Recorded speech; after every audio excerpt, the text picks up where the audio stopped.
Olá, eu sou o Vitor Hugo Costa, mestre em Psicologia Clínica, e nesse vídeo eu te convido a refletir sobre a psicologia do comportamento a partir das principais contribuições dos primeiros autores que influenciaram no estudo do comportamento humano. Vamos nessa? Inicialmente, a gente deve entender o que é o comportamento para o behaviorismo. Comportamento, grosso modo falando, nada mais é do que a relação entre organismo e ambiente, sendo que nessa dinâmica de interação, o resultado nada mais é do que a configuração sensório-motora. E são 4 autores que vêm à mente do estudante de psicologia normalmente quando a gente fala em behaviorismo: Pavlov, Watson, Thorndike e Skinner. Na verdade, a gente precisa ter uma diferenciação aqui importante.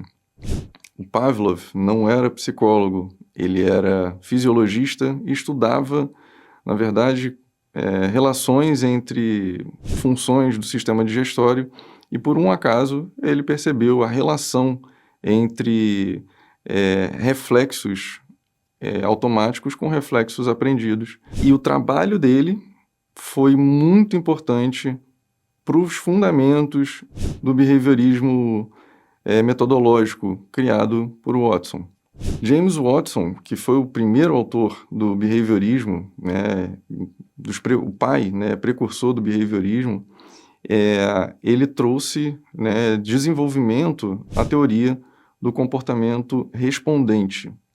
Ou seja, como o comportamento inato, o reflexo inato, pode influenciar no desenvolvimento de novos reflexos, reflexos aprendidos.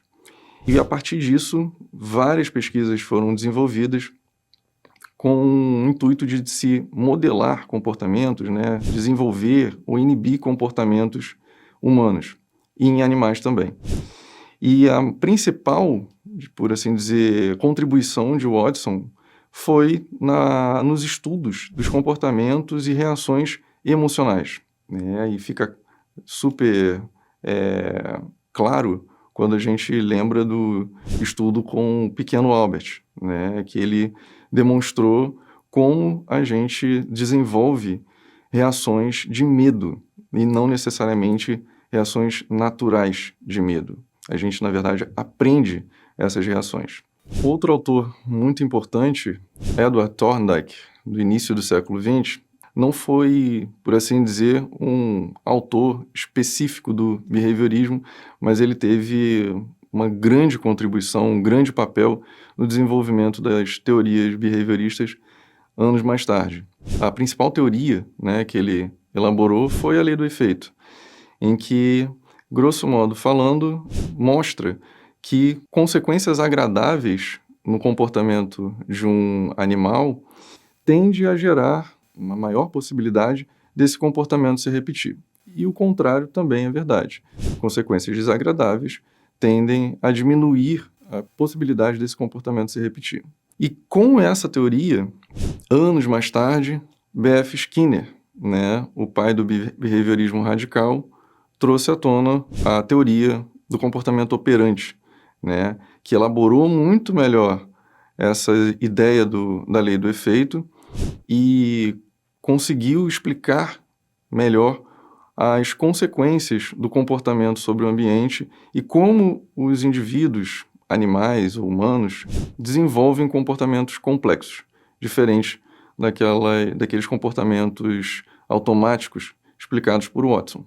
Para Skinner e o behaviorismo radical, a consequência de um comportamento, possibilitando esse comportamento se repetir ou não, que é o grande foco do estudo. Então, o comportamento emitido gera consequências no ambiente e essas consequências vão dizer se esse comportamento tem maior chance de se repetir ou não. E a partir disso, novas teorias e enormes teorias foram desenvolvidas explicando a interação dos seres humanos com a natureza, entre outros seres humanos, e explica grande parte do nosso repertório comportamental. Bem, pessoal, era isso que eu tinha para dividir com vocês. Vou ficando por aqui e até a próxima.